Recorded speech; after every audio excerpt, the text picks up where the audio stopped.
পাচ্ছিস? দেখ না, 2 দিন পর আমার ভাইয়ের বিয়ে, অথচ একটাও আমার সাইজের মন মতো আবায়া পাচ্ছি। তোর আবায়াটা তো খুব সুন্দর, আমি আমার মনের মতো কোনো আবায়া পাচ্ছি না। যেটাই দেখি সেটাই প্রি অর্ডার করতে বলো, অথচ 2 দিন পর আমার প্রোগ্রাম।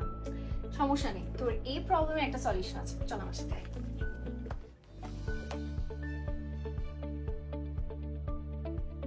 নে, তোকে একদম আবার রাজ্যে হাজির করে দিলাম। এখানে তোর পছন্দের এতদিন ধরে যে ইচ্ছা ছিল সকল আবায়া পেয়ে যাবি, যে সাইজ দরকার সব সাইজ এবং স্পট পারচেসে। সত্যি তো তাই? ও মাই গড, তোকে কি সুন্দর লাগছে আবায়াটাতে। দেখছিস কি সুন্দর লাগছে তোকে? হ্যাঁ, একদম পারফেক্ট হইছে। আমি একদম ওদের কিন্তু এটা এক্সক্লুসিভ একটা abaya. I am so satisfied.